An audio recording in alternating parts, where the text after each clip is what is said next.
Well, once again, I'm out there making it another great day. Even though it is raining, I still have my shades on, and I want to say Happy Memorial Day.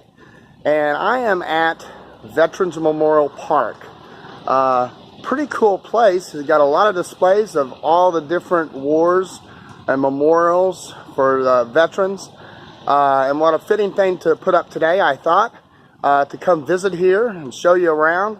And like I said, it's raining a little bit, but that doesn't stop me from making it a great day. You always want to kind of do that. And a lot of people out there don't know that Memorial Day technically didn't start out named Memorial Day. Back in 1882, it was called Decoration Day, which started right before and during the Civil War.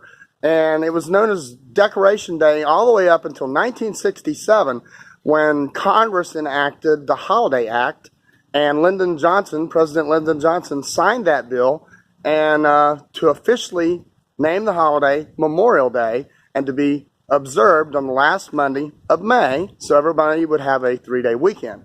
I remember growing up, my mom always still called it Decoration Day. When I moved south from Kentucky, I didn't notice all the vendors and stuff on the sides of the road selling flowers for the graves and stuff like they did in Kentucky. The whole time I lived there growing up, it was always the tradition that they was selling flowers to go put on the graves and stuff. And I moved south and I didn't see all that set up down here, and I couldn't understand why. I'm like, well, everybody goes and decorates their graves on Memorial Day, which my mom always called Decoration Day, probably to the day she died. She couldn't get away from that name. But finally, after all these years, everybody does call it Memorial Day, and they have forgotten that it was called Decoration Day up until 1967. There's just a little bit of information there. Let's go look around and see what we can see here in the rain here at Veterans Memorial Park on this Memorial Day. And that's coming at you right now.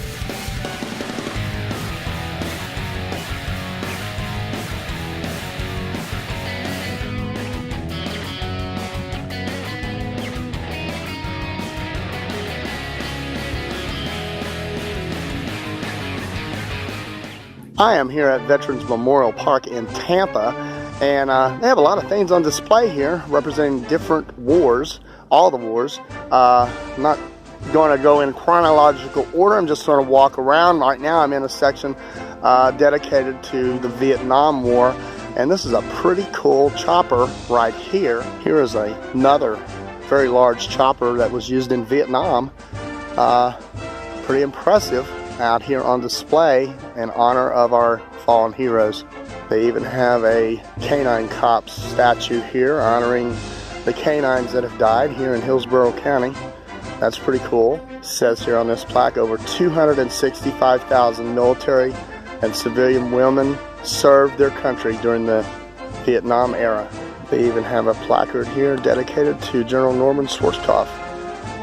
Everybody remembers him, the leading of the Desert Storm. This here section is honoring the Korean War, and that's one section I was looking for because my dad was in the Korean War. Had a bunch of pictures from during the war, some of the trench holes they had built over there when he was in the war. There is a big monument right in the middle of this display here for Korean War. It says it was 37,556 killed in action, 103,234 wounded. Missing in action was 8,099, and POWs 7,140. And these here are the ones that were lost fighting this Korean War here in Hillsborough County. They have all their names engraved here. They have a big statue of Douglas MacArthur, and he was the big head in charge of the Korean War, and I do believe that Harry Truman fired him during that. Right over here in front of the museum, they have a couple museums here, some big torpedoes. These are pretty large. This big display is honoring World War I veterans from Hillsborough County. This is a very nice little display here. I'm impressed. This here section is honoring the Civil War veterans here in Hillsborough County. Here's another Civil War monument. It says the Battle of Fort Brooke was a minor engagement fought during the Civil War near Tampa, Florida. And they're honoring those right here at this display. This one here is for the Hillsborough County's World War II veterans, and they are being memorialized here at this memorial. Here we have a date which will live in infamy, December 7th, 1941. Everybody remembers that, the bombing of Pearl Harbor. They also have a cannon out here on display and a small tank. Not sure which war these were in, maybe World War I or II, probably II. This here memorial represents the POWs, prisoners of war, and they have bronze stars representing each prisoner of war of a son of Florida whose service and sacrifice will never be forgotten, it says. This one here is Afghanistan memorial, the war in Afghanistan. Here's a very nice bench memorial to this fallen officer, August 8th of 2010. Very nice tribute. This here memorial is in honor of Florida's fallen and veterans of Operation Iraqi Freedom and Operation New Dawn. This is one of their newer memorials here. It's very impressive.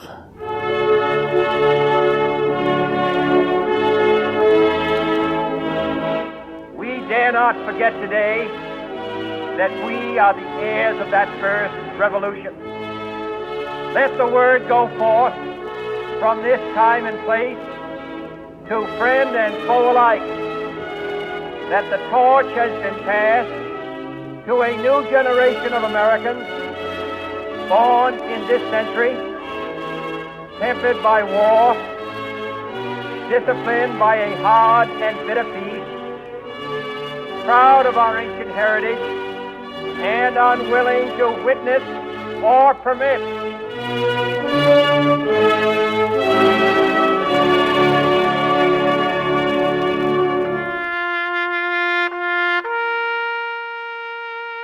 Since this country was founded, each generation of Americans has been summoned to give testimony to its national loyalty. The graves of young Americans who answered the call to service surround the globe. We'll light our country and all who serve it, and the glow from that fire can truly light the world. And so, my fellow Americans, ask not what your country can do for you, ask what you can do for your country.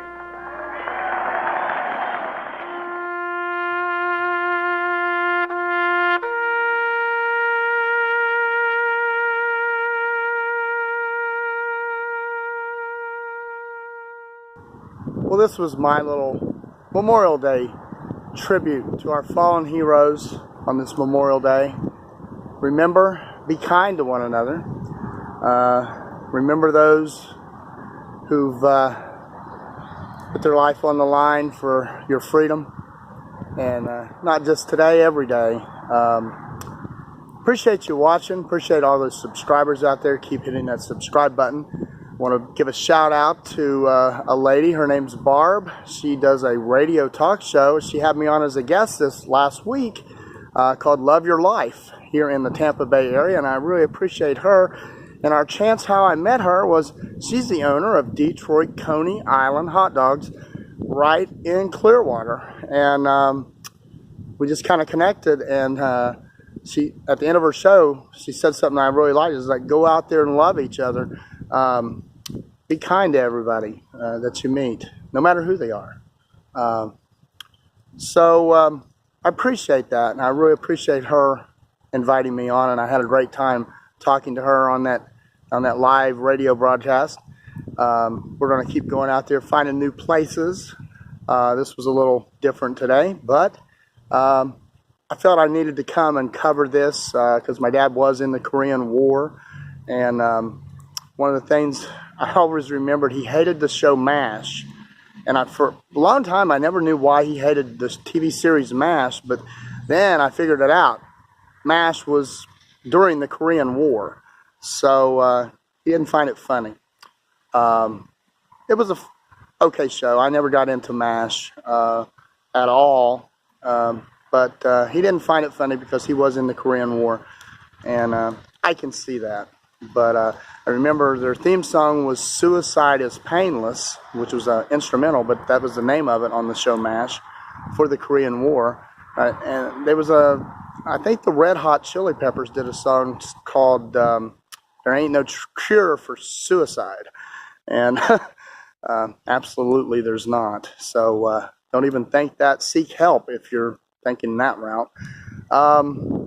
Lots to be thankful for. Lots of veterans to remember on this day. Keep going out there, making it a great day because you deserve it.